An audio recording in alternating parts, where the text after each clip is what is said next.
E muito Legal. mais do que vender produtos, a gente oferece todo um ecossistema para resolver o seu problema, né? Se você tem uma dor, eu estou ali para cuidar da sua dor, que aí é o nosso propósito de levar saúde para os 4 cantos do país.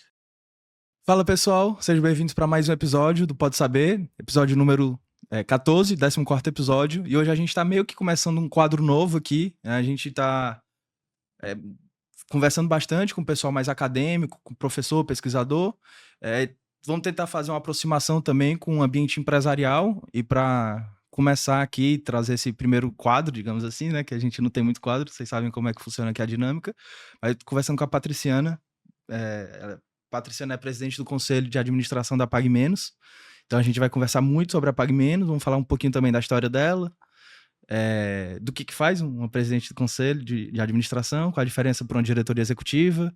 Mas obrigado por ter vindo.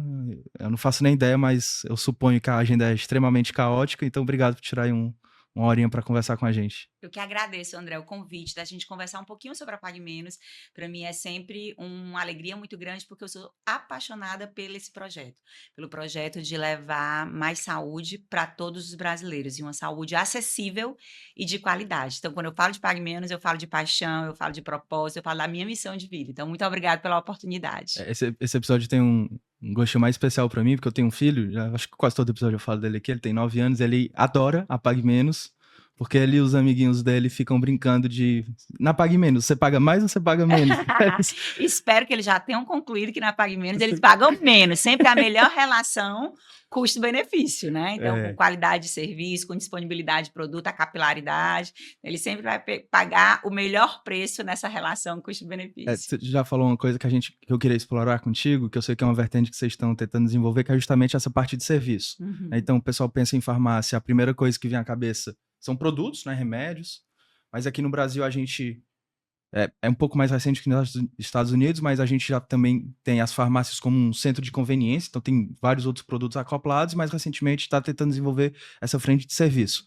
Mas já a gente fala isso, vai que a gente está conversando com algum ET aqui, com alguma pessoa que não habita no planeta Terra e não conhece a Pague Menos, fala um pouquinho dos grandes números, assim, como que tá a Pague Menos, quantas lojas, quantos funcionários. Tá, perfeito. Eu vou voltar só um pouquinho para falar do histórico, para dizer até onde a gente chegou, né? Da onde a gente veio para onde a gente chegou. A Pague Menos, ela foi fundada em 1981 pelo Deusmar Queiroz, que é o meu pai. Então, eu sou a segunda geração da família fundadora da rede de farmácias Pague Menos.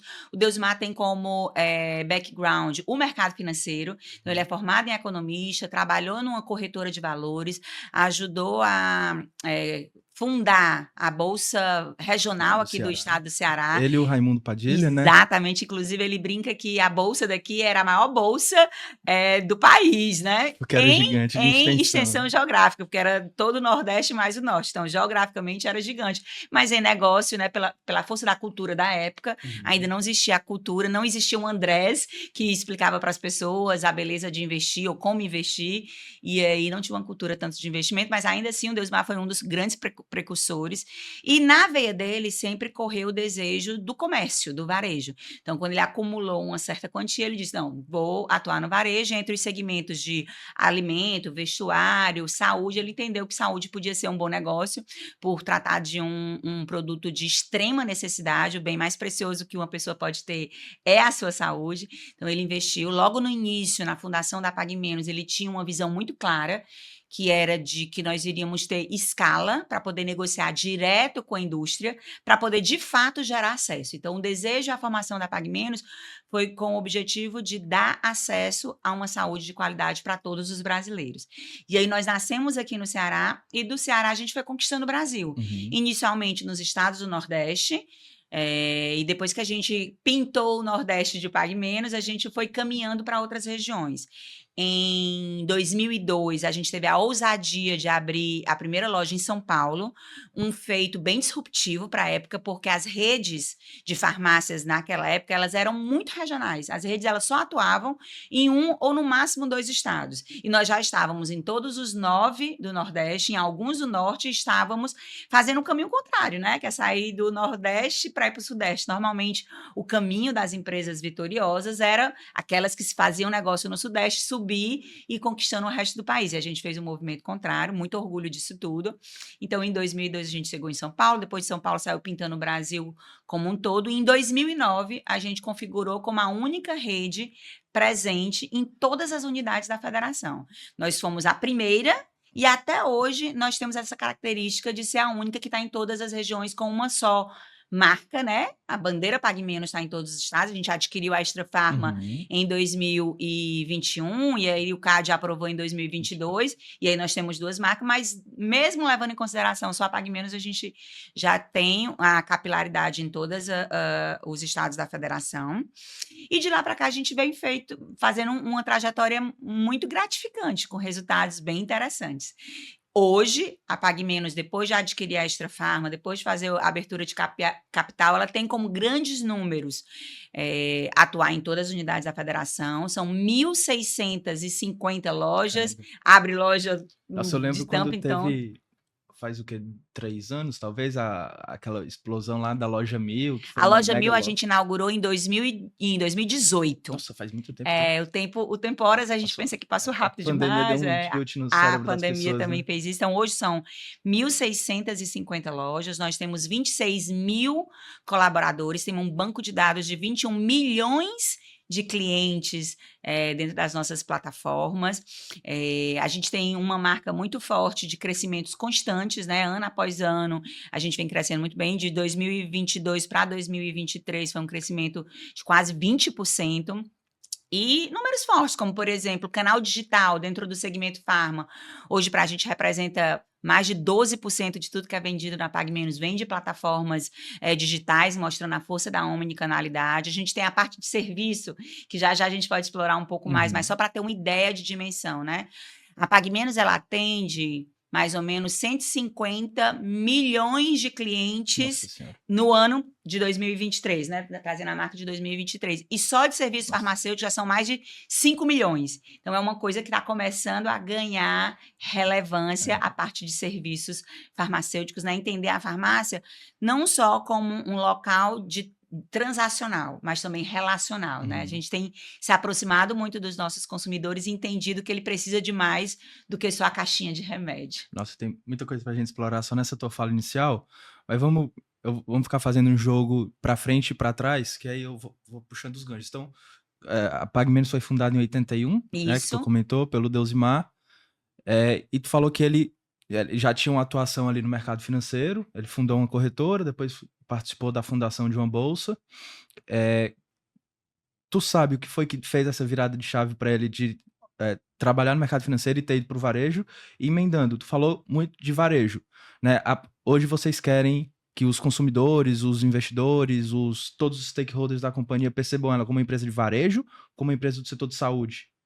Tá, vamos lá. O Deusimar tem como formação, essência, o comércio, porque quando ele era menino novo, né, quando ele diz, lá em São Bento da Montada, que é a terra natal dele, o pai dele tinha o que se chamava de bodega. Então, ele ficava ali atrás do balcão da bodega, fazendo a venda de alguns produtos. Quando jovem, para complementar o valor da mensalidade da escola, da farda, dos livros, ele vendia laranja, banana, frutas em carrinho de mão. Então, essa veia de comerciante sempre foi muito latente na vida do Deusimar. Então, ele queria voltar para o comércio, muito embora ele estivesse no mercado financeiro, para ele, tinha um desejo de voltar para o comércio. Então, na hora que ele entendeu que ele tinha um montante que dava para ele o próprio negócio no varejo, né, no comércio, ele colocou. E aí foi daí esse desejo sempre de estar A Pague Menos vinculado. já nasceu grande, então? A Pague Menos, ela nasceu com uma loja, logo na sequência já eram 5 e sempre teve o Na desejo. sequência, o quê? Um ano depois? Uns 2, 3 anos já foram para 5 lojas, mais um ano foi para 9 lojas, e aí começou a um crescimento bem forte, bem pujante. Por quê? Porque ele tinha clareza de que a escala iria permitir ele negociar direto com a indústria, e isso ia permitir que ele tivesse acesso aos melhores preços nas condições comerciais para poder repassar isso para o cliente, né? Esse é um ponto importante. Eu tô te interrompendo muito? Não, fique à vontade. Esse é um ponto importante porque, especificamente no negócio de varejo, escala é o que muda o jogo. né? Você conseguir, no bom sentido, óbvio, apertar o teu fornecedor, conseguir abaixar um pouquinho o preço, né? Que chama de economia de escala compartilhada. Você compartilha parte da tua escala com o cliente, fideliza ele e faz o que o Jeff Bezos chamou de flywheel, né? Aquela máquina que fica se retroalimentando de forma positiva. Mas as grandes indústrias, do setor de farmácia especificamente, elas são muito grandes. Como que uma empresa aí com, sei lá, 20, 25 lojas que seja, consegue ter escala suficiente para conseguir negociar com esses grandes players e dar esse melhor preço para os clientes? Na verdade, sempre existe oportunidade para todo mundo se fizer um negócio bem feito. A PagMenos tem como estratégia de negócio trabalhar com capilaridade e com a escala.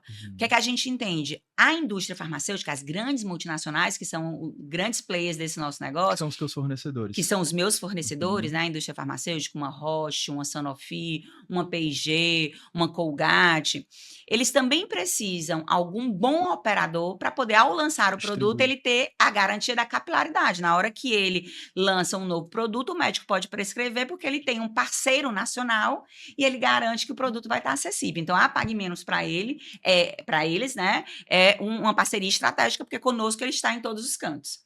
Para a gente, eles são estratégicos, e na hora que eu tenho grandes volumes, eu vou conseguir ter uma negociação interessante e gerar acesso. Os pequenos vão trabalhar de outra forma, vão trabalhar muito provavelmente por proximidade, trabalhar com o distribuidor e não direto com a indústria. E hoje tem mercado para tudo, né? Sem sombra de dúvida, se você fala em escala, em perpetuação, as grandes têm um maior poder de negociar, de sobreviver, mais fôlego. Então, esse é um caminho. Mas, ainda assim, a gente tem que estar atento às transformações de mercado, né? Então, por exemplo, no momento como a pandemia, a gente viu claramente que a proximidade fazia a diferença. Então, as farmácias de bairro levaram muito mais relevância nesse momento do que talvez as que estavam em grandes centros, em grandes shoppings, porque não tinha fluxo. Sim. Então, tem mercado para todo mundo, vai muito da sua estratégia e do seu posicionamento. E quando você fez a pergunta sobre a gente quer ser configurado como um varejo ou como estabelecimento de saúde, na verdade, a PagMenos ela é muito próxima do consumidor. Se você observar os nossos movimentos, lá atrás, a gente foi a primeira a tirar a porta, então é uma loja 24 horas sem porta, para ter de fato aquela sensação de que o consumidor está dentro da nossa casa, a farmácia é a casa do consumidor. A gente também foi a primeira a trabalhar com as prateleiras de autosserviço aqui no Brasil, já era comum em outros mercados, mas a PagMenos trouxe isso para o Brasil, então ter o autosserviço. A diversificação, vender biscoito, refrigerante, toda a parte de cosmético, perfumaria, foi uma coisa que a gente lutou muito para acontecer. A PagMenos sempre teve como referência assim, uma das maiores vendedoras de chocolate, uma das maiores vendedoras da Aquibom, do canal, tirando o canal alimentar, né, claro. Isso foi um desafio muito grande, porque alguns mercados, como o mercado de São Paulo e o mercado de Brasília, não entendia isso como diferencial, e lá são mercados formadores de opinião. E eu acho que a Anvisa devia ter algum entrave regulatório na época, Isso, certo? então a Anvisa, porque a lei que regula o segmento farmacêutico, ela é uma lei de 1976, que é mais ou menos o ano que eu nasci, mas muito provavelmente ela foi criada por alguém que nasceu em 1940, então a realidade de 1940 é diferente de quando a PagMenos foi fundada, que era 1981, que é muito diferente da realidade de hoje, ainda é a mesma lei. Então, de lá para cá, a gente como pioneiro dentro do segmento, a gente foi estimulando que essa regulamentação fosse atualizada, né, dentro das novas realidades, né? E aí a gente conseguiu a aprovação para fazer um mix mais amplo dentro do segmento farma, até porque se a gente precisa gerar acesso ao medicamento, se eu tenho uma maior produtividade dos meus colaboradores, se eu tenho outros ganhos de renda, eu posso ser ainda mais agressivo na margem do medicamento. Então, todo mundo sai ganhando. E aí, um dado momento, um pouco, bastante atrasada, mas a Anvisa entendeu que fazia sentido e já foi regulamentada. E esse nosso olhar e nossa proximidade com o consumidor também fez com que a gente percebesse a transformação que era necessária. Então, a PagMenos está... Assim como todos os varejos estão passando por um momento de transformação, porque hoje, com o celular na mão, ninguém mais precisa ir a um estabelecimento físico, a gente tem que fazer toda uma estrutura para que ele queira. que seja interessante, que faça sentido ele ir.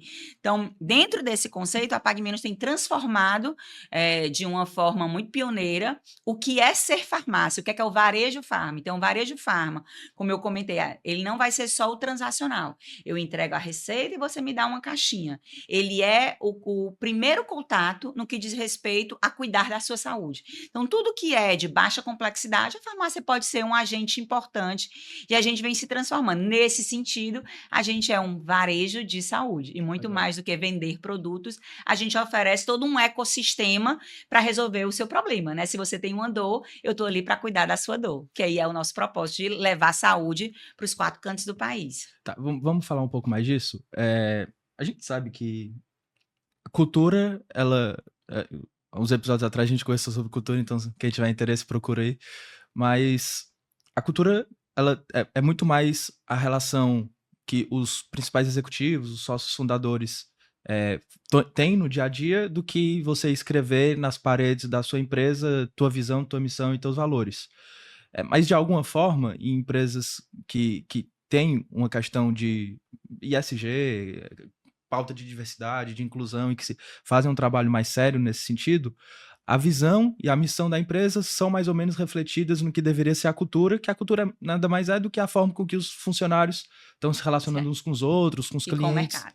Então, e a empresa, a Pague Menos foi fundada há mais de 40 anos atrás, né? Em 1981, 43 anos atrás, né? Isso, exatamente. Em maio, em maio de 1981, então em maio agora a gente fez 43 anos. Eu imagino que de lá para cá, e naquela época talvez essa questão de ter visão, ter missão e ter valores nem fosse uma coisa tão importante assim. Então, qual que é, assim, como que a Pague Menos quer ser vista hoje pelo mercado? Onde que ela planeja estar? Então, basicamente perguntando de uma forma chata, qual é a visão, qual é a missão da Pague Menos? E isso mudou muito ao longo do tempo? A cultura é uma coisa para a gente muito forte. Eu acredito que talvez pelo Deusmar ter vivenciado muito o mercado financeiro e ter observado de forma privilegiada as empresas de sucesso, todas aquelas que investiam na cultura e que investiam em um processo de governança robusto, elas se perpetuavam. Desculpa te interromper de novo. O que é investir no processo de cultura? Garantir que eu não só escreva, mas a gente tenha indicadores que tenham KPIs para garantir que os meus valores sejam de fato balizadores das nossas condutas. Legal. Então, na hora que eu estou tendo que tomar uma grande decisão, eu vou ter valores que vão me dizer se eu vou pelo caminho A ou pelo caminho B. Tá. Se eles existem e eles não são levados em consideração na hora das decisões, então eles não existem. Certo. Então, quando a gente fala em investir, é garantir que isso seja refletido na remuneração do time, que isso seja revestido nos processos que eu estou elaborando no dia a dia, na relação que eu tenho com os clientes, na hora que eu tenho uma relação com os fornecedores, tudo isso vai ter que estar de alguma forma refletido. E se você deixar que aconteça naturalmente, pode até ser que aconteça, mas da mesma forma que eu tenho um orçamento a cumprir na parte financeira, que eu tenho indicadores a cumprir na parte de performance, de produtividade, eu preciso ter esses indicadores no que diz respeito à cultura. Então, investir na cultura é ter tempo, ter energia, ter treinamento, para que os colaboradores entendam a importância daquilo tudo e não fique só ou escrito na parede ou de forma subjetiva, né? Até porque, como você mesmo disse, nós estamos falando de 43 anos. As pessoas mudam, então a gente precisa ter constância, precisa ter um processo robusto para garantir que os rituais, eles reflitam a cultura da empresa. Então, se a gente não investe, não acontece, né? Tudo que você foca, acontece. Se você não foca, morre.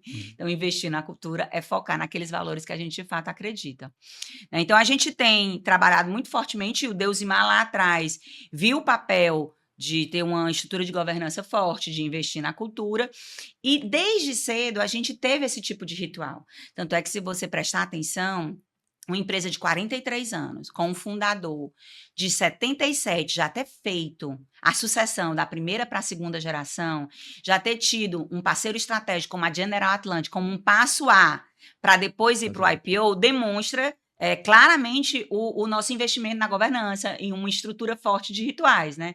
Então, desde sempre a gente falou sobre governança, falou sobre cultura e teve um plano forte, que envolvia, inclusive, a sucessão. Então, de lá para cá, se você me perguntar, a cultura mudou? Mudou. Porque, assim como as pessoas, né, a empresa é uma entidade viva. Então, ela vai amadurecendo. E o nosso exercício hoje, enquanto protagonista, seja no conselho ou seja o quadro de executivos, é potencializar essa cultura. O que eu tenho da cultura que faz sentido permanecer, e são coisas inegociáveis, que elas vão ficar. O que é que eu já tenho que abrir mão, porque ela construiu o passado, mas já não mais faz parte do futuro, né? O que é que eu vou ter que ativar ainda mais? Então, a gente constantemente tem trabalhado nesse sentido, inclusive com contratação de consultorias especializadas. Então, a gente tem consultoria para expansão, para entender quais são os mercados mais pujantes? Tem. Tem consultoria para a cultura? Tem. Né? Então, quando a gente fala em investir, também é nesse sentido. Tu falou algumas vezes de governança, e certamente teve outros, né? Mas para o grande público tiveram 2 marcos importantes de governança, que foi em 2016, a entrada do DA no quadro de acionista. Na verdade, a gente fechou no finalzinho de 2015 para ser executado em 2016, isso mesmo. E em meados de 2020, lá na época do IPO. Em setembro de 2020, exatamente. Que são 2 formas da empresa se capitalizar para continuar expandindo as operações. O que foi que balizou? Quais foram os motivos que levaram vocês a optar por abrir a participação societária para o DA lá atrás? E o planejamento todo deu certo. E eu suspeito que a mudança do Deusimar de sair, ele era presidente do conselho e ele acumulava presidente as executivo. 2 coisas, presidente executivo e presidente do conselho. E a virada de chave de sair da direção executiva, ou seja, de estar tocando o dia a dia da companhia, para ficar só no conselho e depois para ficar só como o direcionador maior da companhia, como sócio controlador, não é uma virada de chave fácil. Teve algum desafio aí ou foi uma Sem transição sombra de tranquila? dúvida, quem é empreendedor no país, quem está dentro do mundo corporativo, tem desafios constantes. Esse é algum deles, né? Mas eu vou levar em consideração aqui a minha trajetória. Tá bom. A Patriciana, ela foi uma executiva da Pague Menos a vida toda. Legal. O ambiente da Pague Menos era o meu ambiente de playground, né? Eu brincava dentro da Pague Menos, eu brincava de trabalhar, até que um dia a gente começou a contribuir de forma efetiva, participou de todos os processos, né? Como trainee, depois rodando todos os departamentos, assumi a função de coordenadora de novos negócios, gerente de marketing, depois diretora de marketing, diretora de compras, acumular as 2 coisas, compras e marketing. E aí, dentro disso tudo, tinha gerenciamento de categorias, price, negociar com a indústria, um bolo de coisas. E em um dado momento, eu tive que virar a chave, porque eu passei a ser do conselho. Então, é uma mudança de mindset muito desafiadora. E qual é, Patriciana, a principal diferença de ter um papel executivo e ter um papel de conselheiro? É a maneira de influenciar as pessoas. Na hora que você está como executivo, você influencia no fazer. Na hora que você está como conselho, você influencia através de argumentos, né? Através da sua história e dos seus indicadores de performance. Eu não vou fazer junto com o time, porque no papel do conselho eu tenho que estar perto o suficiente, mas com as mãozinhas para trás, sem meter a mão na massa, né? Tenho que sentir o cheiro, se as coisas estão indo para o caminho certo ou para o caminho errado, mas minha capacidade de influência não pode ser fazendo junto. Então, é muito diferente, porque na hora que você está como executivo, eu digo, vem cá, André, deixa eu te mostrar como é que faz. E aí eu faço, o André vê como é que eu faço, a partir daí as coisas vão acontecendo. Como conselho, a gente está mais na estratégia, eu vou dizer, deixa eu te contar como é que eu já fiz um dia, como é que as outras empresas fizeram, onde foi que a gente teve problema de dificuldade para operar, onde foram os nossos êxitos, olha os indicadores que a gente acompanhou para poder garantir esse êxito. Então, é muito mais por argumentação do que por exemplo. E a gente sabe que o poder do exemplo é muito forte, né? Então, você virar a chave, não ter a vontade de ficar toda hora fazendo, é um desafio muito grande. Tem sentido falar que a diretoria executiva ela pensa a companhia para os próximos 5 anos, o conselho pensa a companhia para os próximos 10, 15 e o sócio fundador, o sócio majoritário pensa a companhia para os próximos 30, 40? Eu tenho a sensação de que todos têm que pensar muito bem alinhados. Se eu tiver um executivo que ele só pensar para os próximos 5, corre risco dele se desviar da estratégia, que nesses 5 é tão pouco, mas daqui a 15 ele vai estar muito desviado. Então, é importante que todo mundo tenha um olhar muito grande, né? Agora, a prioridade do olhar dele, ele tem que saber onde é que a gente quer chegar a longo prazo. Sim. Tem que ter a estratégia muito clara na cabecinha dele, os valores, a cultura, mas ele vai ter um poder de atuação muito mais a curto e médio prazo, prazo. Já quem está no conselho, ele vai estar com uma visão um pouco mais distante disso tudo, e aí ele pode olhar mais a longo prazo. Muito mais do que a correlação de anos, vamos fazer aqui uma analogia com altitude, né? Eu acho que os executivos, eles estão numa altitude menor, então eles têm uma visão muito mais precisa, porque estão mais próximos.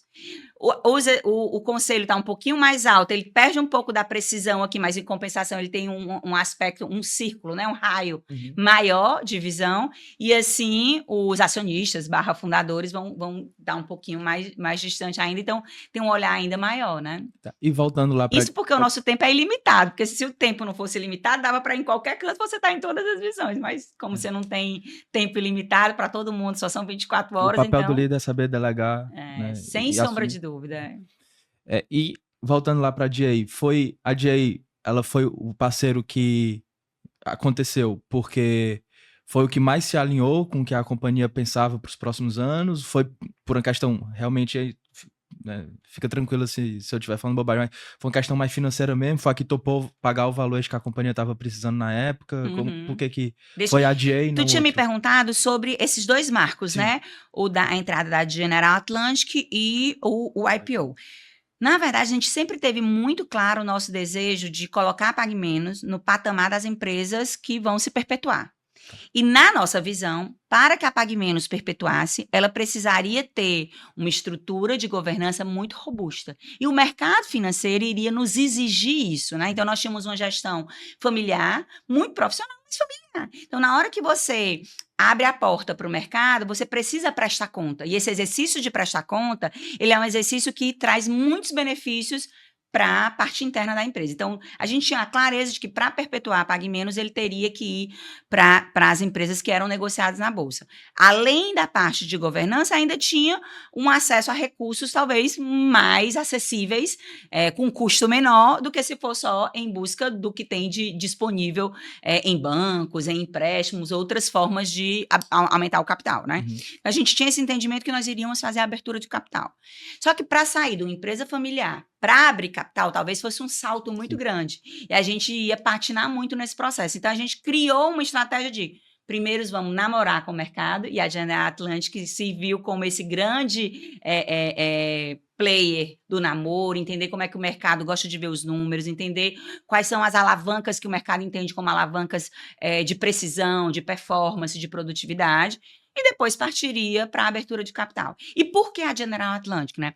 A General Atlantic, ela tem 3 áreas de atuações muito claras, que é a área de tecnologia, a área de educação e a área de saúde. Então, a gente não queria um dinheiro pelo dinheiro, a gente queria um dinheiro inteligente. Então, a General Atlantic tinha a oportunidade de abrir para a gente portas de melhores práticas. Então, só para você ter uma ideia, com a parceria com a General Atlantic, a gente teve acesso a boa parte do time de executivos da CVS. Então, a CVS no mercado americano, no que diz respeito a serviços de saúde, está há alguns anos à frente do mercado brasileiro. Então, a gente sentava na mesa, por exemplo, com o Guilherme Serrano, que é um dos VPs da CVS, para trocar figurinhas. O que é que ele está fazendo lá, o que funcionou, o que não funcionou. Talvez a gente conseguisse abrir essas portas sem a General Atlantic, mas com ela foi muito mais rápido, né? Então, assim como esse exemplo da CVS, nós temos inúmeros outros exemplos que o fato da gente ter montado a parceria com a General Atlantic, ela ser esse fundo que abriu essa primeira capitalização, nos proporcionou trocas riquíssimas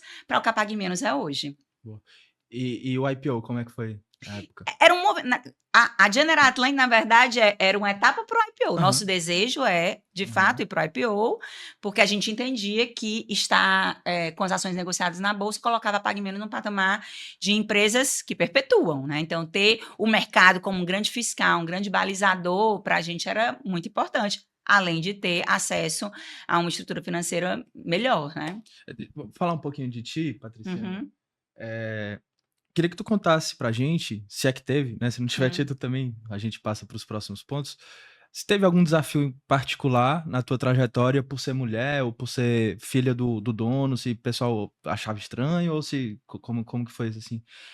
Assim, às vezes a gente pensa que é só frasezinha feita, mas de fato é muito desafiador, em especial no mercado financeiro, no varejo nem tanto. Legal. Deixa eu ser mulher, né?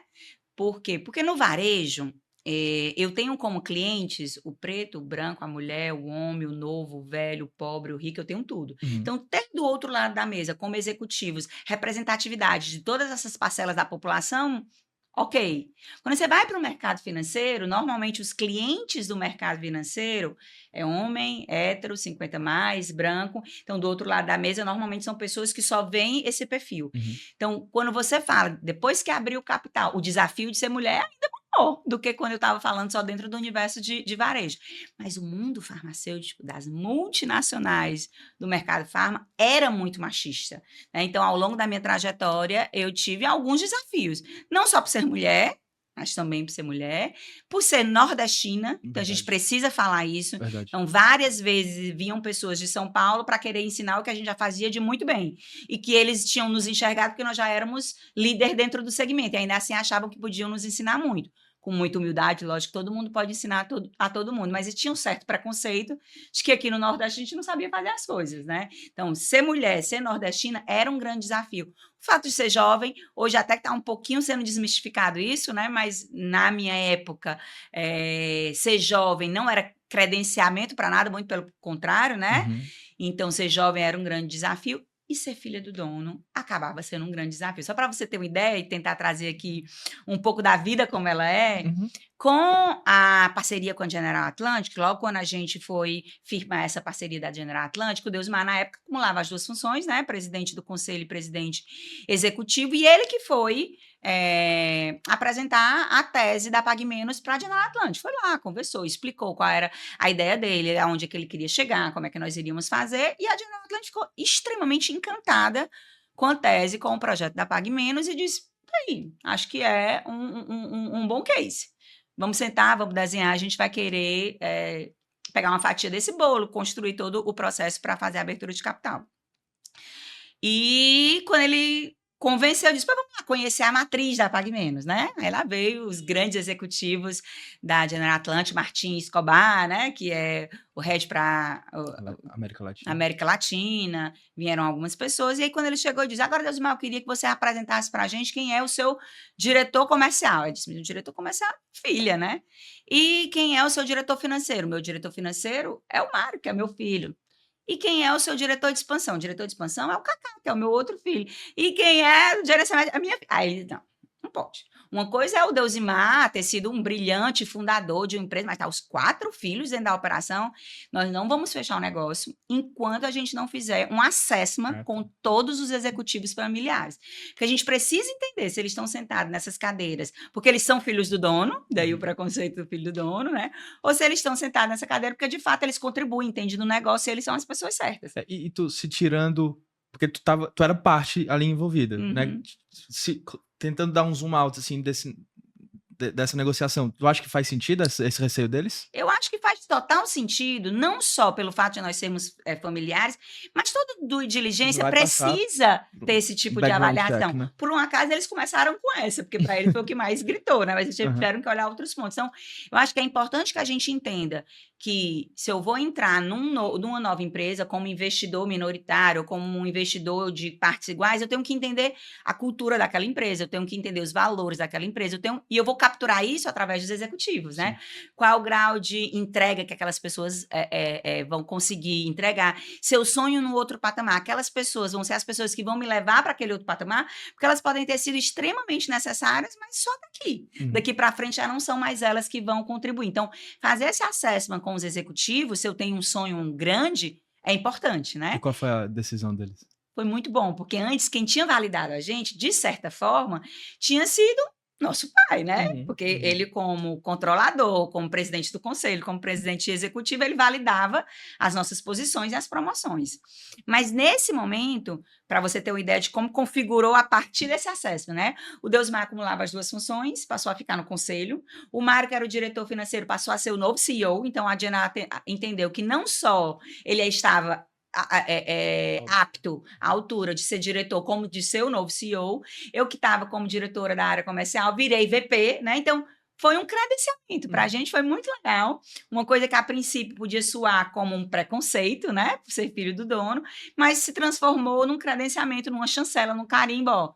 essas pessoas são as pessoas que vão levar a Pague Menos para o IPO e para onde a gente acredita que ela deve estar. Então, foi uma chancela do mercado financeiro, né? Que tem tantos tabus. Então, foi super interessante. Para a gente fechar essa primeira parte de governança, queria que tu falasse se a Pague Menos tem algum programa ou algum, se não tiver também tudo bem, né? Não é preciso que tenha, mas algum programa de incentivo à diversidade, à inclusão, enfim, alguma prática de governança corporativa pro Para o chão modelo de de fábrica, SG, assim, nós antes de começar a seguindo a ESG, né, porque ela deu um boom recentemente, nós estamos falando aí de talvez 6, 7 sim. anos, mas a Pague Menos, eu acho que por força da distribuição e de estar presente em todas as regiões de um Brasil de dimensões continentais, desde sempre a gente percebeu muito valor na diversidade. Nós temos, por exemplo, no norte, muitos clientes dos povos originários, né, indígenas. Então, ter no nosso quadro colaboradores indígenas faz toda a diferença. E nós temos. E a gente entendia que era importante que nós tivéssemos e isso gerava valor. Então, ter mulher, ter preto, para a gente sempre foi um valor independente do que virou siglinha, né? Então, a gente já naturalmente, a partir do nosso DNA, isso já aconteceu e a gente percebeu o valor. O que acontece é que a gente foi profissionalizando. Assim como a gente profissionalizou no processo de sucessão, nos rituais, a gente também profissionalizou os programas de diversidade, de inclusão. Então, a gente tem inúmeros programas extremamente eficientes. Só para você ter uma ideia, hoje, mais de 60% do nosso quadro é composto por mulheres, mais de 60%? mais de Caramba. 60% é composto por mulheres, mais de 65% dessas mulheres estão em cargo de liderança. Então, nós temos muito mais mulheres em cargos de liderança do que homens, de uma forma geral.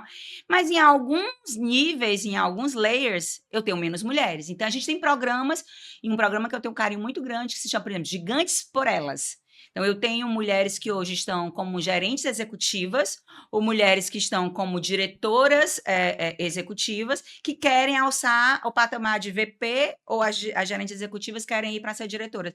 A gente tem um processo de coach, de mentoria. Eu sou uma das mentoras dessas mulheres, né? A gente teve uma turma de 7 mulheres no ano passado para poder mostrar para elas quais são os passos, que tipo de skills que ela precisa desenvolver para estar inserida dentro desse negócio, para ganhar relevância e a gente ter cada vez mais mulheres em posições de liderança e da alta gestão. Isso é um desafio que a gente precisa colocar em prática cada vez mais. E como esse programa, nós temos inúmeros outros. Hoje, a Pague Menos ela tem um relatório de sustentabilidade com compromissos firmados, são 35 compromissos.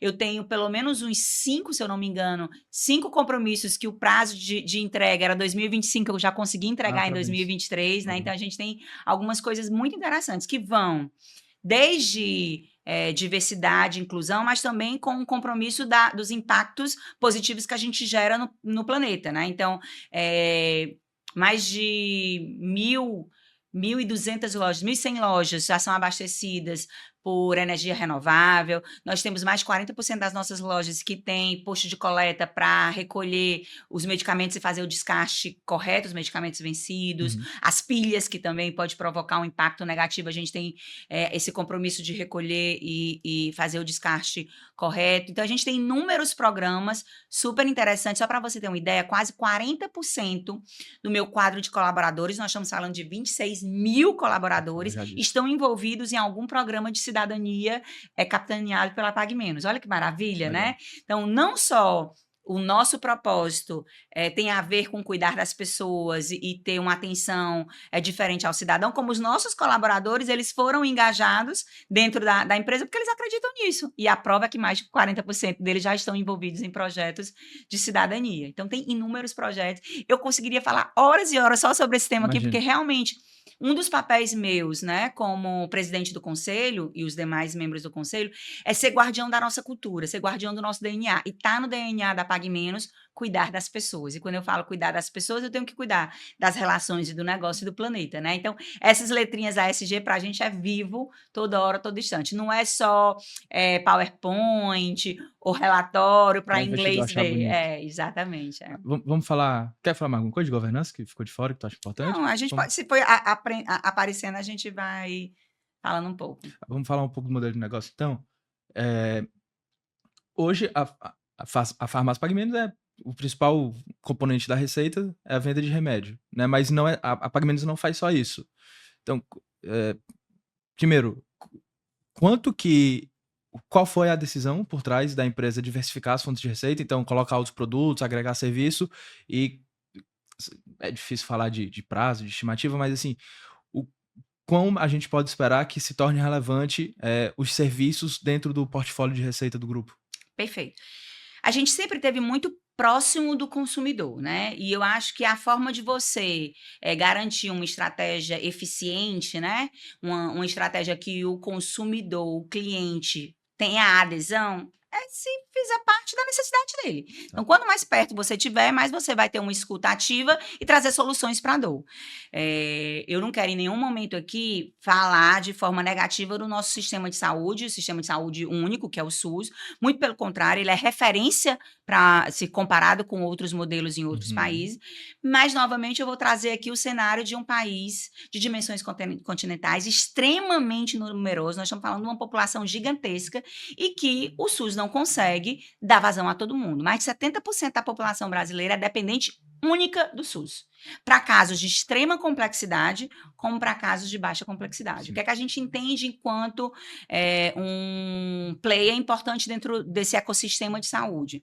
Nós podemos ajudar. Se existe uma dor, que é o consumidor não ter acesso a uma saúde de qualidade porque o sistema está pressionado, nós podemos tirar essa pressão.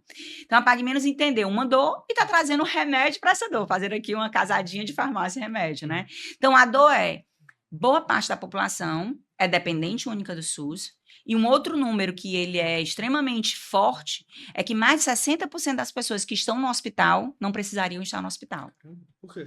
Porque o problema dela poderia ser facilmente resolvido com o primeiro socorro, através de um farmacêutico, através de um enfermeiro, através do primeiro cuidado. Então, muitas vezes o paciente vai para um hospital para saber se o que ele tem é gripe, resfriado ou Covid. Uhum. Com um teste na farmácia, ele já teria essa informação. E se for Covid e gripe, ele consegue resolver ali mesmo na farmácia.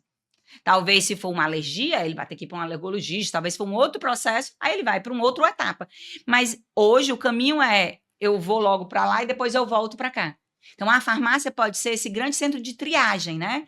Então, se você está com problema de estômago e é só uma má digestão, rapidamente você poderia resolver numa farmácia. Se ele já é uma gastrite ou uma úlcera, o processo é outro. Mas o problema de má digestão, ele se mistura com a gastrite e com a úlcera lá dentro do hospital. A última vez que eu tinha visto, eu posso estar falando muita bobagem, mas até onde eu sabia, eh, a Anvisa, ou era o Ministério da Saúde, não deixava ter médico dentro de unidade farmacêutica.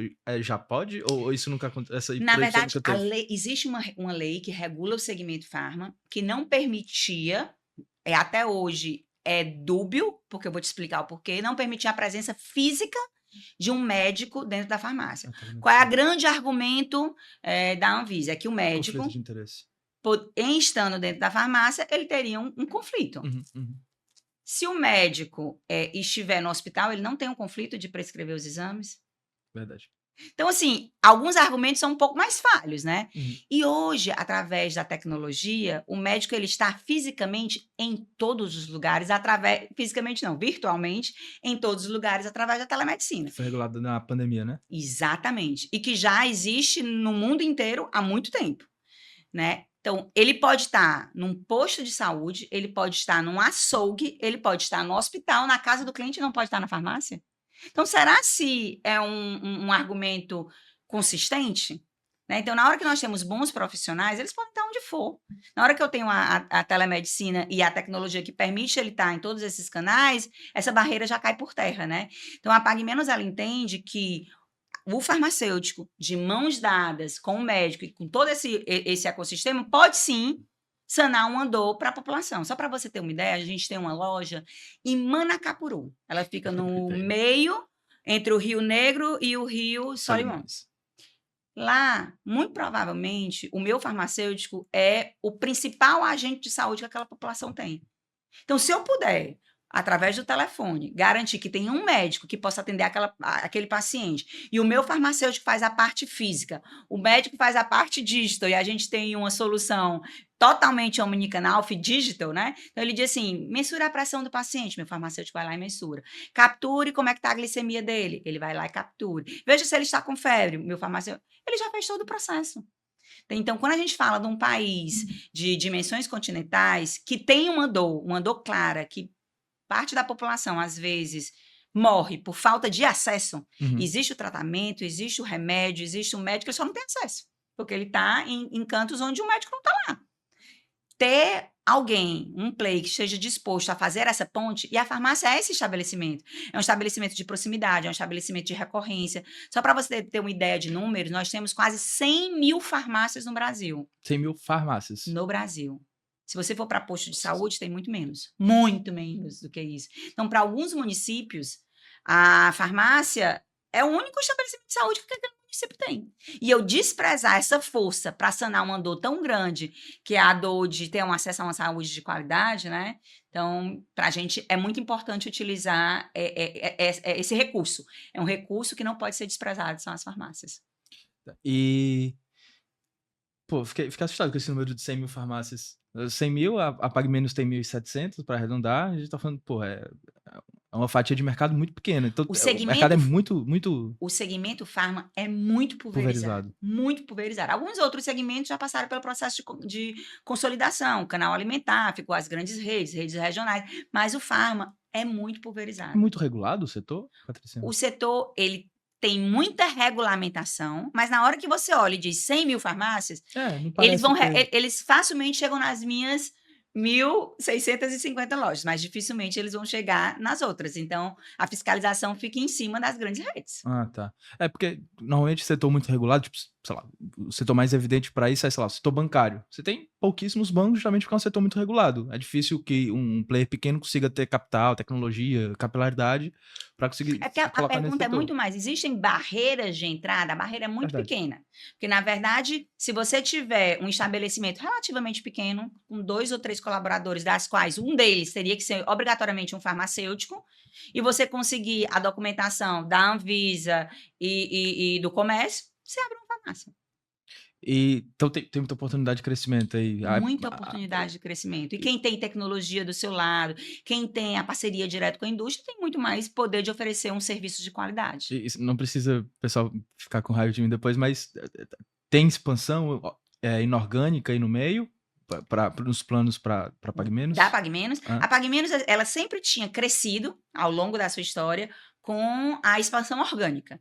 A Extra Farma foi praticamente uma grande movimentação e fora da nossa área Geográfica. de padrão, né? Fora da nossa área de padrão, porque sempre era orgânico, que a gente fez. E a gente entende que a eficiência da aquisição da Extra Farma nos credencia para trabalhar no processo de consolidação. Ocorreu tudo on track com o que tinha planejado de Isso, sinergia? a gente tem, dentro do que a gente capturou, a possibilidade de ter 180 milhões de capturas de sinergia. Então, a gente está com 150 e isso era para 36 meses. Então, Nossa, tá a gente bateu. vai bater com certeza, né? E sem falar na força da marca, na hora que você tem na negociação com a indústria, tem vários pontos que foram extremamente positivos. A gente consolidou alguns mercados, Eram quantas lojas 400 lojas da Extra Farma, na época a gente tinha 1.100 e alguma coisa. Foi da Cosan que vocês compraram, né? Não, na verdade, do Grupo Ultra. Do Grupo Ultra, verdade. Isso, Grupo Ultra. Pode abrir um pouquinho como é que se dá uma negociação de duas gigantes dessas? Um pouquinho de bastidor? Assim, não tem muito segredo. Não tem muito segredo. O que acontece? O Grupo foi uma grande oportunidade para PagMenos.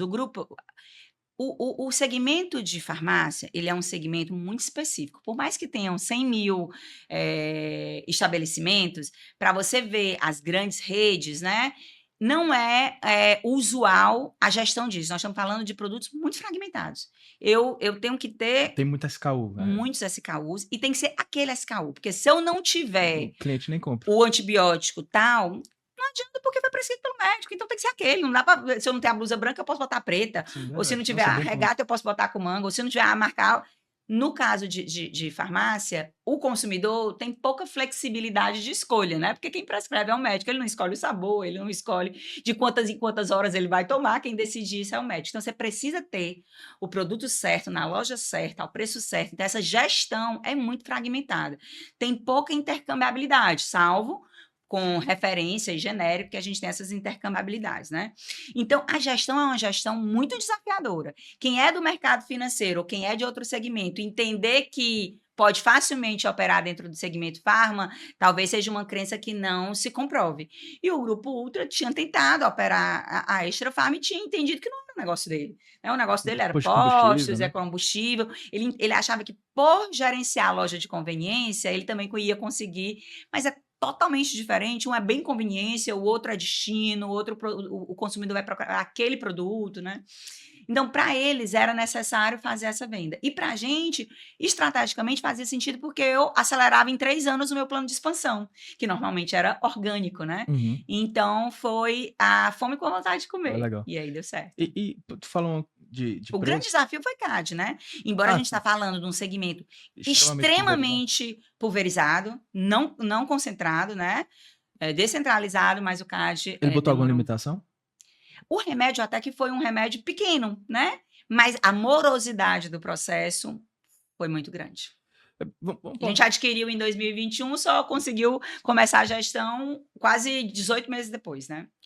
Vamos falar um pouquinho dessa dificuldade. Assim, eu fico pensando como que é gerenciar uma empresa com, sei lá, 27 mil funcionários, 1.700 lojas em 26 estados. Mais o Distrito Federal. Mais o Distrito Federal deve ter, sei lá, deve ter uma presença em umas, sei lá, quase 400 municípios 400 diferentes. municípios. 400 municípios diferentes. Como que se dá a governança do teu antigo time comercial? Assim, cada loja tem um gerente que reporta para talvez um coordenador, esse coordenador olha quantas lojas. A gente tem a estrutura da loja, a pessoa principal na loja é o gerente, com a dobradinha com o farmacêutico. Tem o farmacêutico assume uma função gerencial também. Em alguns casos, ele é gerente farmacêutico. Em outros casos, eu tenho um farmacêutico e tenho um gerente, né?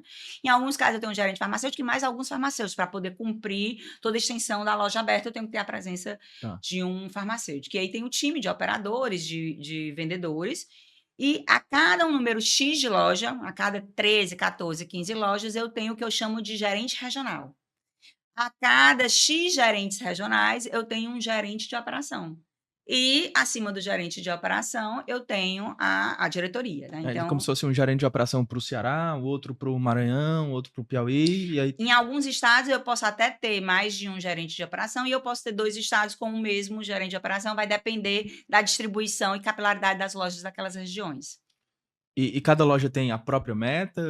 Os gerentes eles respondem... Como que o controle assim de meta? A gente tem um orçamento anual, a gente tem metas anuais, que elas são desmembradas para cada uma das vice-presidências, que desce para os diretores, que vai descendo para as lojas. Então, todas as lojas têm, inclusive todos os colaboradores nossos têm, né? Legal. Então, todo mundo sabe onde a gente quer chegar e como ele pode fazer para contribuir naquela meta, naquele gol. E a gente tem a avaliação de desempenho e remuneração por performance de metas individuais e metas coletivas, né? Então, eu participo da coletividade. Se a empresa bater de forma coletiva, eu tenho um benefício e eu tenho as minhas metas que são minhas, né? Que individualmente eu vou conseguir desenvolvê-las. E aí eu também tenho performance, eu sou avaliado por essa performance. E sobre os serviços, né? Que é uma vertical importante aí. Os serviços que vocês planejam prestar, eles são mais no sentido de exame, no sentido de vacina, a gente está criando um ecossistema de saúde com o objetivo de atuar no primeiro atendimento. Então, são casos de baixíssima complexidade, primeiros socorros. Então, só para você ter uma ideia da importância da farmácia e do que seria esse serviço, você consegue imaginar como nós iríamos passar pela pandemia se nós não tivéssemos a oportunidade de fazer testes de Covid numa farmácia? Se todo mundo que fosse fazer testagem tivesse que ir para um hospital? No posto, no hospital, ia ser um caos. Então, a farmácia pode ser esse local para tirar a pressão do hospital, para que lá só vá os casos de média e alta complexidade. Então, esse é o nosso objetivo. Isso é uma mudança cultural. O consumidor ele não está ainda preparado para isso, mas ele tem a necessidade dele. Então, a gente acredita muito nessa nossa tese. A tese foi testada na pandemia e foi comprovada, porque, de fato, sem as farmácias, foi um momento de muita dor, de muita tristeza, de muitas perdas, mas, sem sombra de dúvida, a farmácia contribuiu contribuiu de forma efetiva para não só garantir que informações de credibilidade relevantes fossem passadas para o consumidor, explicar, né, como ele deveria proceder, diagnosticar, fazer a triagem através dos testes. Então, a gente foi muito importante. Em alguns municípios, nossas farmácias foram utilizadas como postos de vacinação quando surgiu a vacina, porque aquele município não tinha uma estrutura de geladeira, não tinha um profissional para vacinar. Então, a farmácia foi esse posto de atendimento. Não para vender a vacina, porque não fazia o menor sentido se comercializar o produto gratuitamente disponível pelo governo, mas o nosso colaborador estava com suas horas disponíveis para atender a população, né? A nossa geladeira tinha os meus produtos para vender e tinha as vacinas para entregar para a população. Então, é um modelo que a gente acredita muito. Hoje, nós conseguimos oferecer mais de 60 serviços, que vão desde protocolos de atendimento, para se você quiser parar de fumar, eu tenho um protocolo para lhe ajudar a parar de fumar. Se você quiser perder peso, a gente tem um protocolo para lhe ajudar a perder peso. Mas se você é um diabético e quer monitorar como é que está a sua glicemia, a gente tem protocolo para ir monitorando isso junto com o seu médico. Se você quiser fazer a captura dessas informações, a gente pode capturar sistematicamente e montar o seu diário de como é que está a sua diabetes. A mesma forma a pressão, né? Hoje, diabetes e hipertensão são duas patologias que são gigantescas. É comorbidade para muita doença, né? Para muitas doenças e são doenças silenciosas. Verdade. Então, normalmente, as pessoas, quando são diagnosticadas dessas doenças, já é por força de um sintoma e ela já está num nível que já deveria ter sido tratado. Então, se a gente consegue sensibilizar a população a fazer essa triagem com mais frequência, ela consegue ter o diagnóstico precoce. Com o diagnóstico precoce, é mais barato para ela no que diz respeito à qualidade de vida, é mais barato para ela no que diz respeito ao tratamento financeiro, é mais barato para o Estado, para quem for pagar.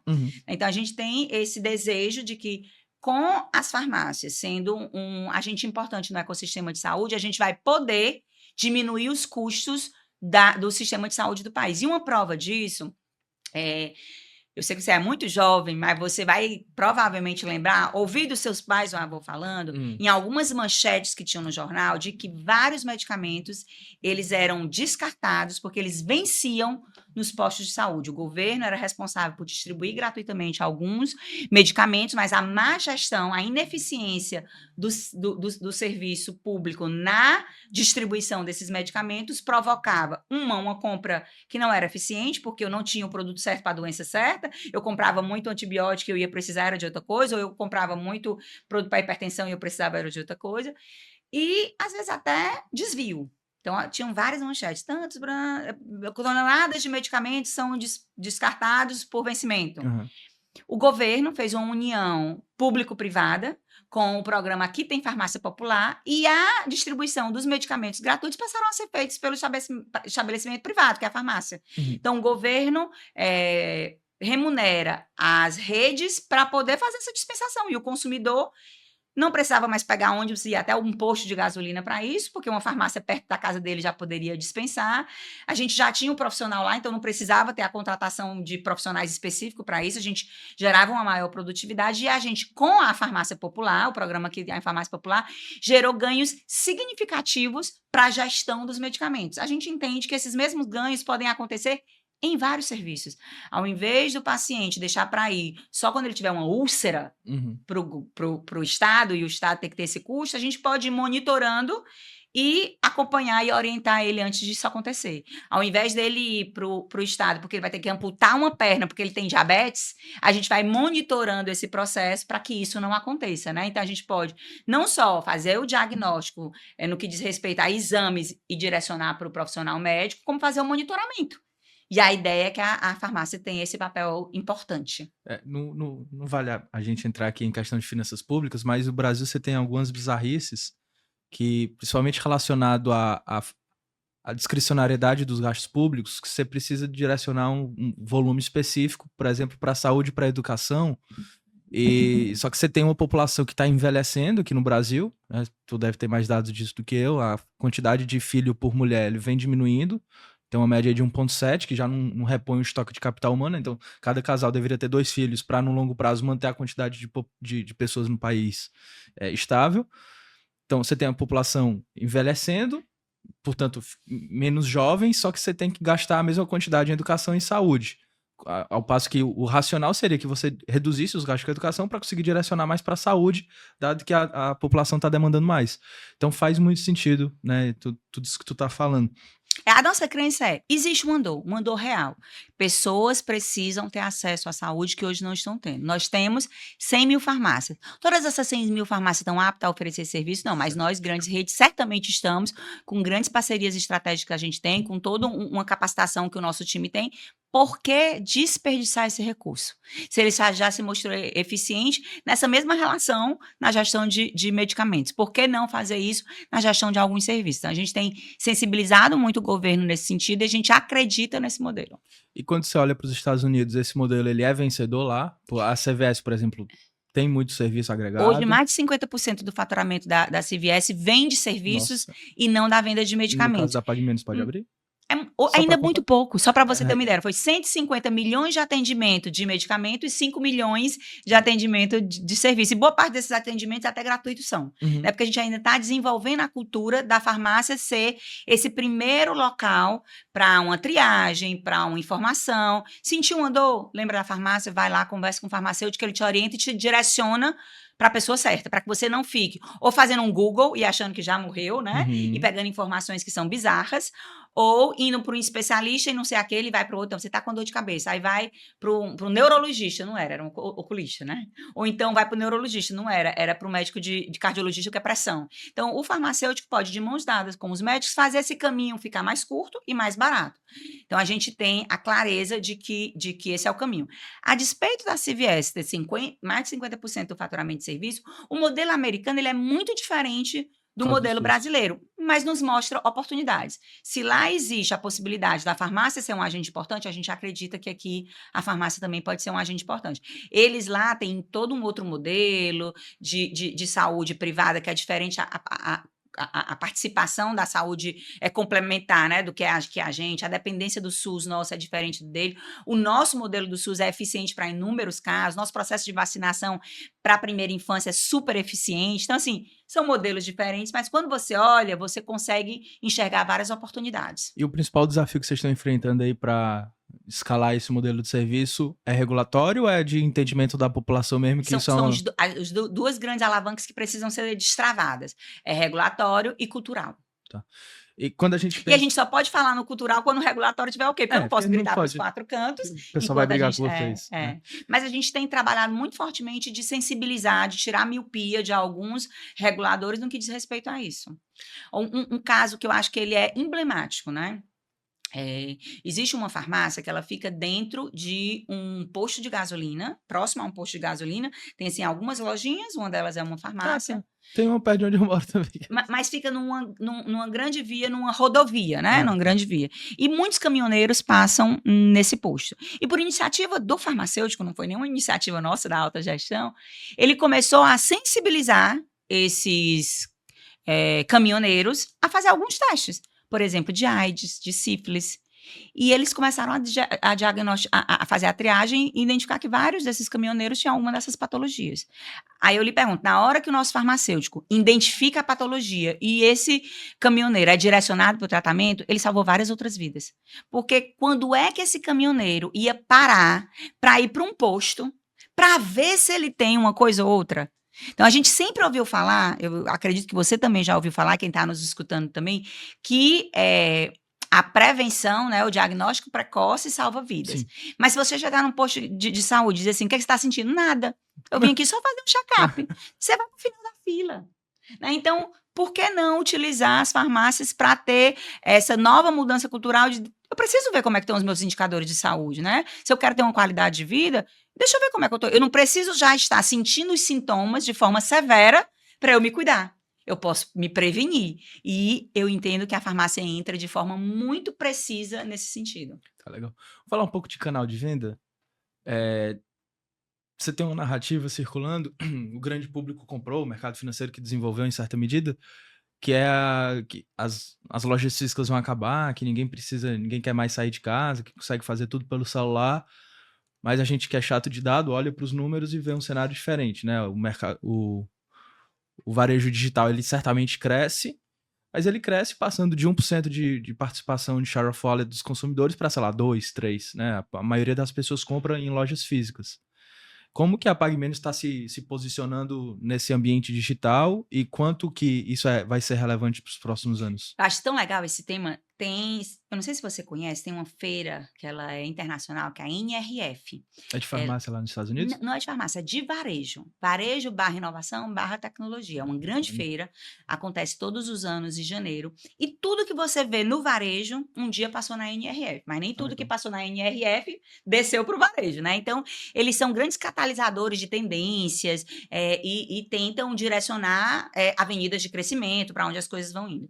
E eu tenho o hábito, assim como outros executivos da PagMenos, de ir à NRF sistematicamente, né, para ouvir o que é que os grandes gurus que entendem do varejo estão dizendo.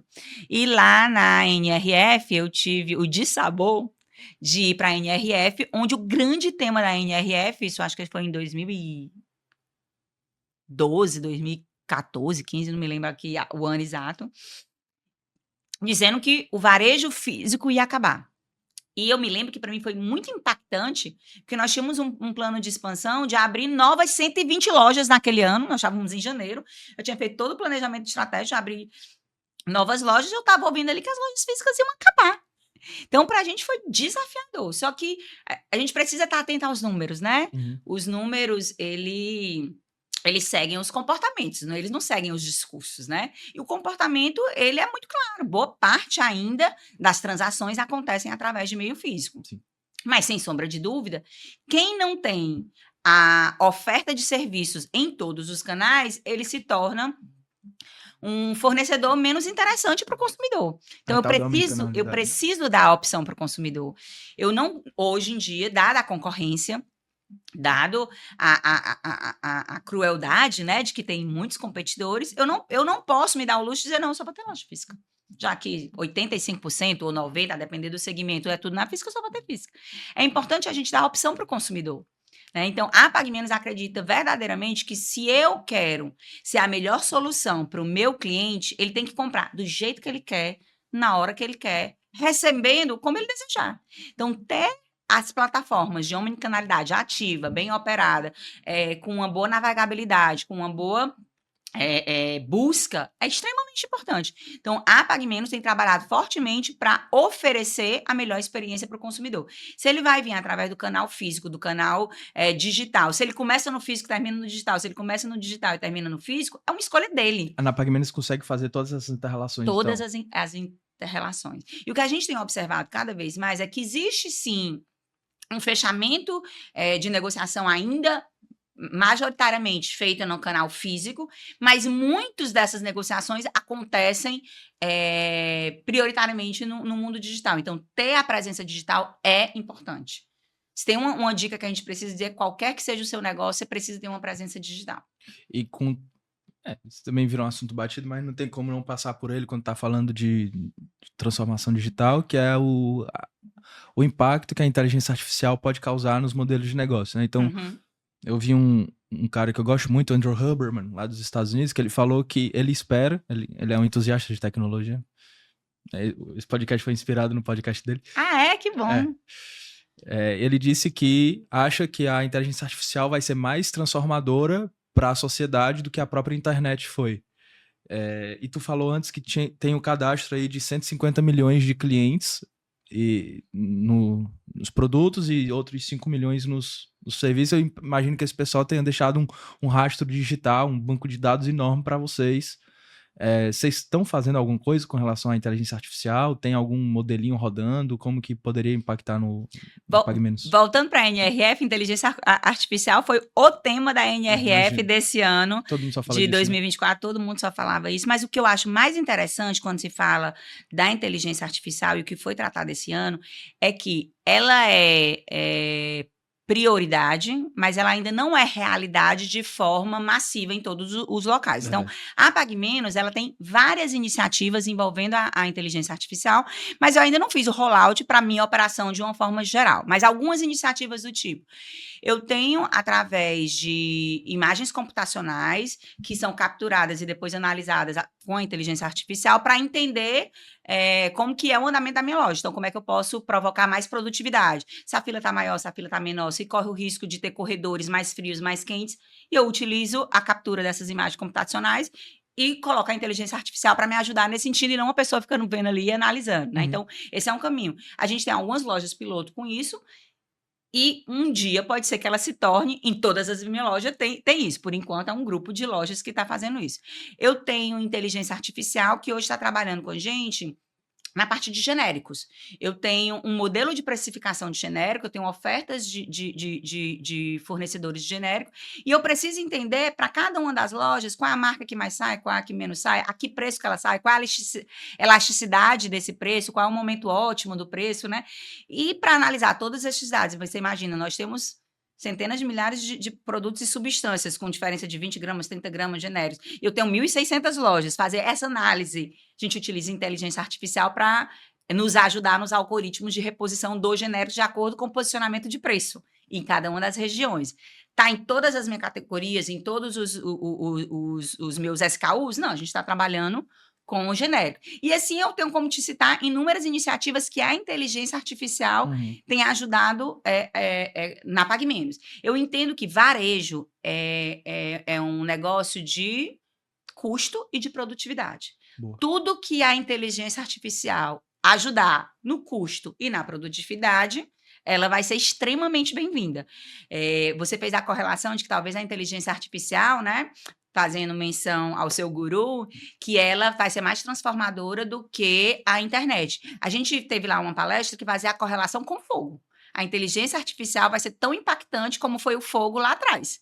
Né? Mudou a maneira das pessoas se relacionarem no que diz respeito a comer, a ver, a luz, a calor, a tudo. Proteção. Assim vai ser proteção, assim vai ser a inteligência artificial. Fala um pouco de pricing. No setor de saúde suplementar, que eu sei que não é o que vocês estão inseridos, né? Saúde suplementar é mais relacionado com plano de saúde, mas o preço dos planos de saúde eu não lembro agora se é no individual ou no empresarial. Eu sei que um deles é dado pela ANS. No setor farmacêutico, vocês têm autonomia para... Os medicamentos são tabelados, são dos poucos produtos que são tabelados. Eu tenho... O genérico e o original? Todos eles são tabelados, mas eles são tabelados de que forma?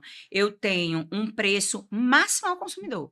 Aquele preço é o meu limite de cobrança. Eu não posso cobrar a ninguém mais do que aquilo.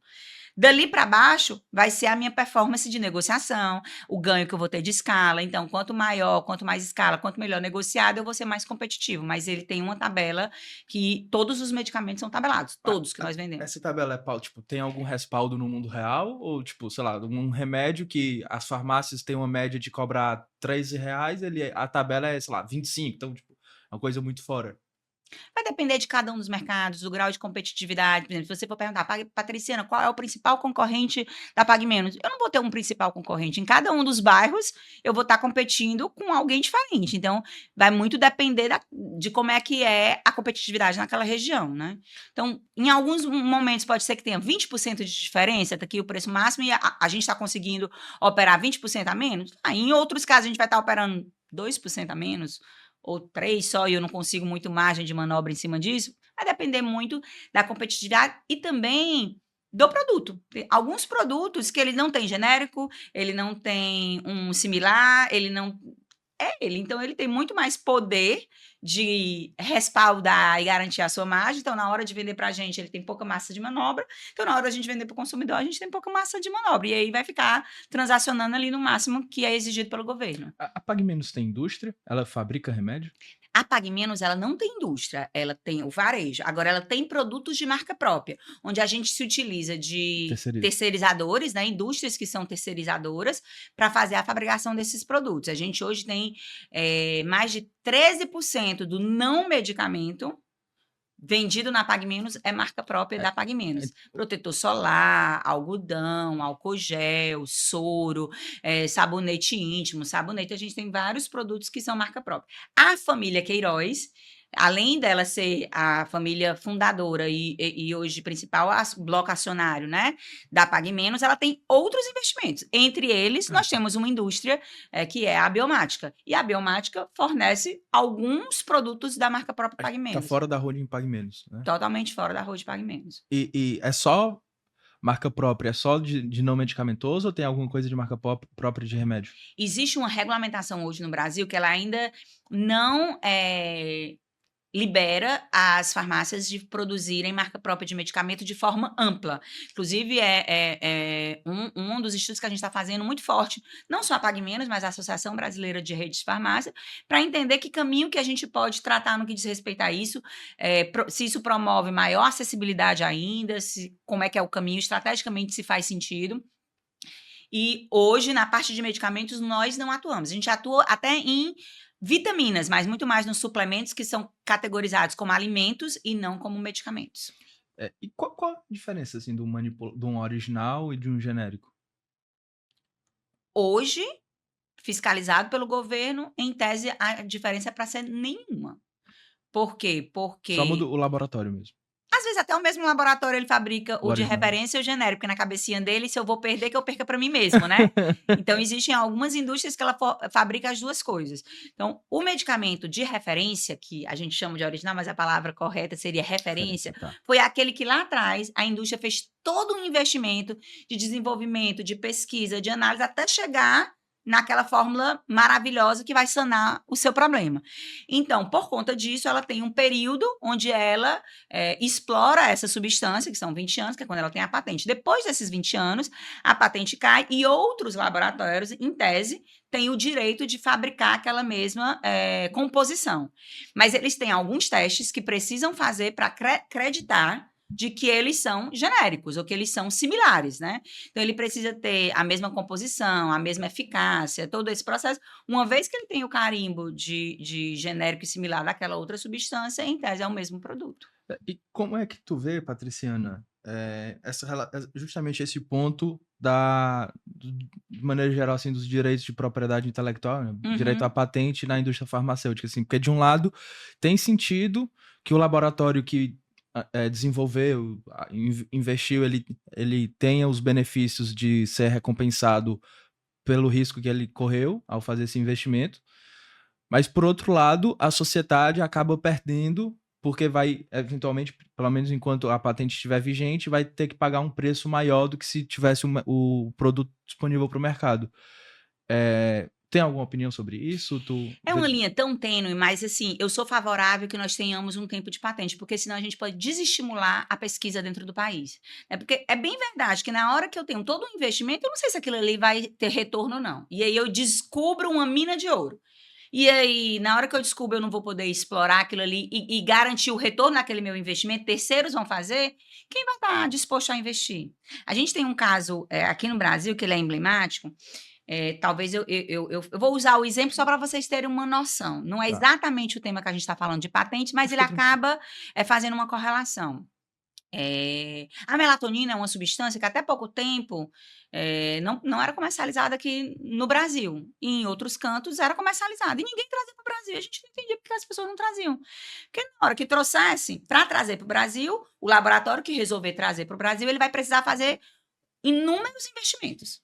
Como a melatonina não é mais um produto patenteado, eu vou ter que fazer um investimento, porque se ele é válido nos Estados Unidos, que é um país que não é tropical, né, da região tropical, eu vou ter que fazer esses estudos, se aqui no Brasil, que é da região tropical, tem a mesma efetividade, a mesma eficácia ou não. Então, eu tenho que ter um investimento de todo esse estudo.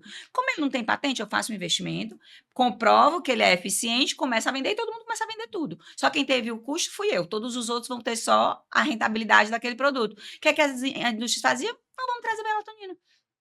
Então, a depender do desestímulo que a gente tem para novos produtos, eu posso nem trazer. E aí, o que a gente pensa que é prejuízo, o fato de eu ter X anos de patente, na verdade é o preço que eu vou pagar para ter pelo menos a chance de ter aquele produto uma vez na vida, né? Ou a um preço que seja. Então, eu entendo que é importante que a gente não desestimule esses investimentos. Se ele fosse feito pelo governo, melhor ainda, mas infelizmente a gente precisa ainda da iniciativa privada para fazer esses investimentos. E se eu preciso da iniciativa privada, eu preciso de alguma forma valorizar isso que ela está fazendo. E uma forma de valorizar é preservar um pouco o mercado.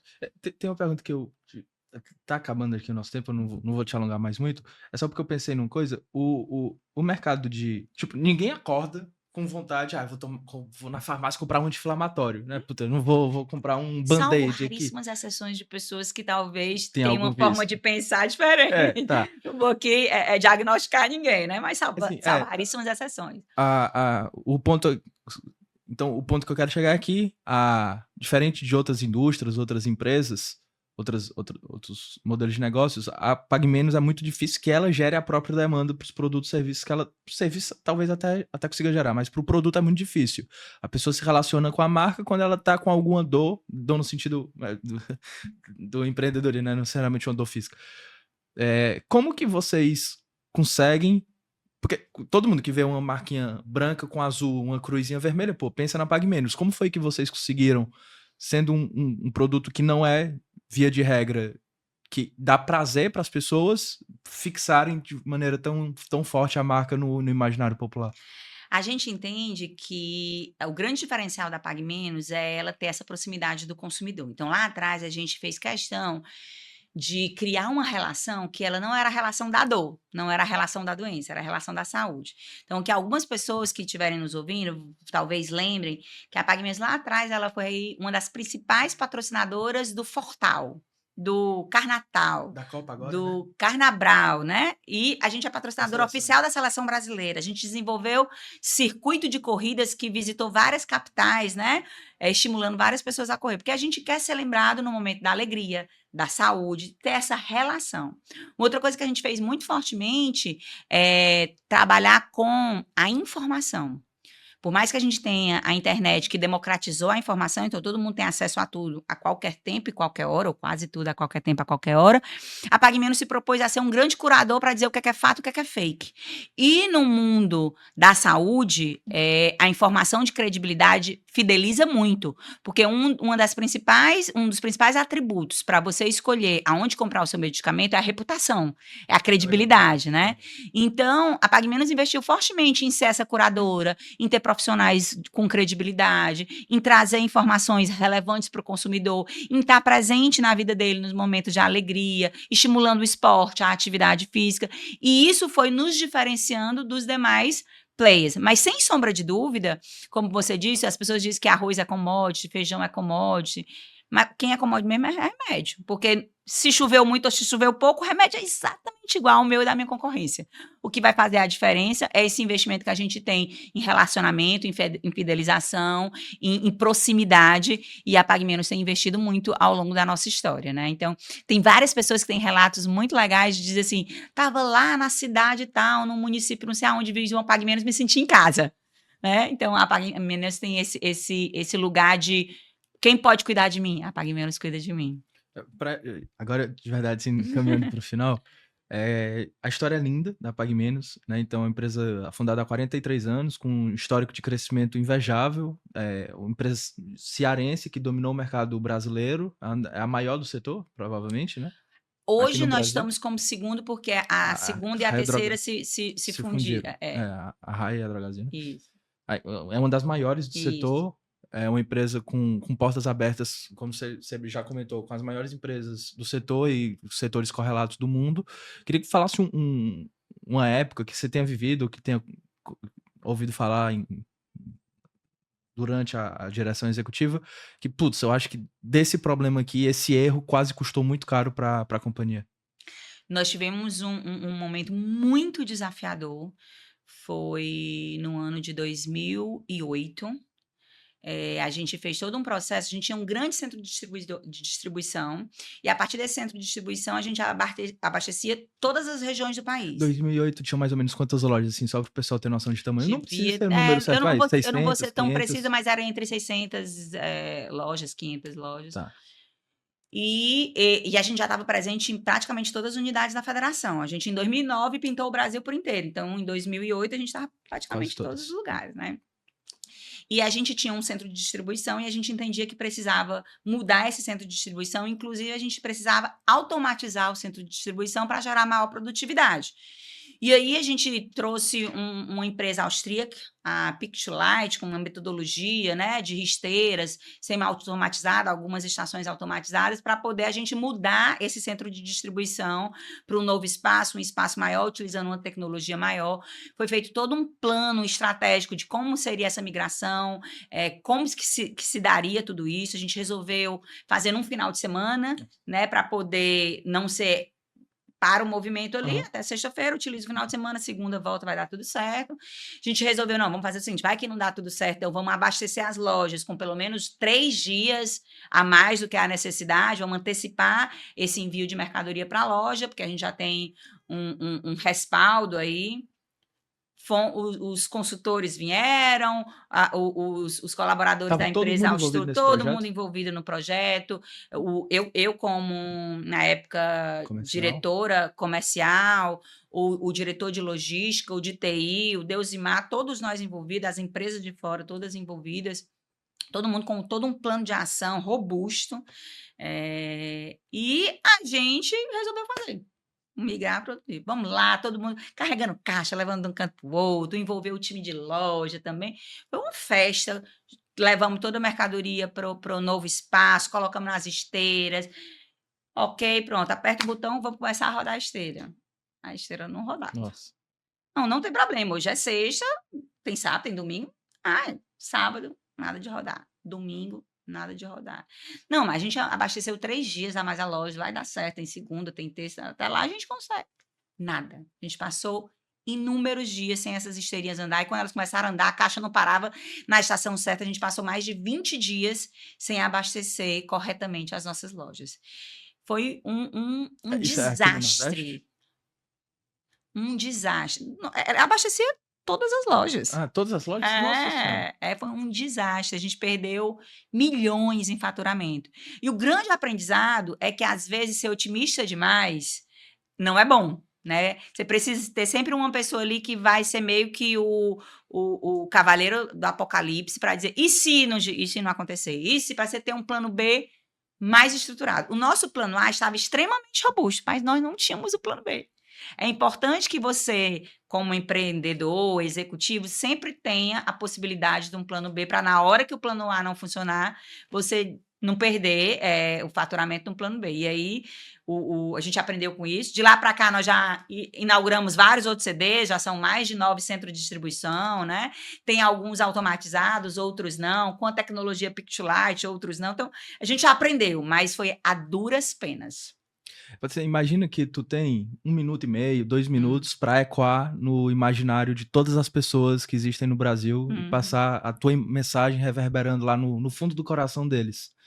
O que tu diria para essas pessoas? Eu acho que a gente falou muito sobre isso, eu queria enfatizar que hoje existe uma dor para a população brasileira, que é não ter acesso a uma saúde de qualidade. E eu acredito verdadeiramente que as farmácias são um recurso que não podem ser desperdiçado. Então, eu queria convocar a população a nos ajudar a fazer essa grande revolução. A revolução onde a farmácia é, sim, o primeiro estabelecimento da saúde da população brasileira, e a gente parar de falar que o brasileiro não tem acesso a uma saúde, porque a gente tem farmácia em toda esquina. Isso ninguém vai negar. Toda esquina tem uma farmácia, Às vezes mais de uma. E a Pagmiano está em todo lugar. No 4 cantos do Brasil, do Iapoca ao Chuí. Então, conte conosco para oferecer serviços de saúde com qualidade. Olha, Patricina, obrigado por ter vindo. O papo foi muito bom. Pessoal, é isso. Espero que vocês tenham gostado. Só lembrando que eu esqueci de falar no começo, a gente está aqui nos estúdios da Creative, né, a nossa produtora de conteúdo que ajuda a gente a desenvolver e fazer o Pode Saber. Vocês, né, quem quiser conhecer, vou deixar aqui o Instagram, tem as redes sociais também dela aí fácil para vocês. Não é só podcast que o pessoal desenvolve, eles também fazem produção de conteúdo digital. Então, quer fazer um curso, quer fazer um e-book, qualquer coisa relacionada à produção de conteúdo, contem com o apoio da Creative. É isso, obrigado de novo, Patriciana. Curte, se inscreve, aquelas coisinhas sempre. Semana que vem tem mais. Um abraço, pessoal.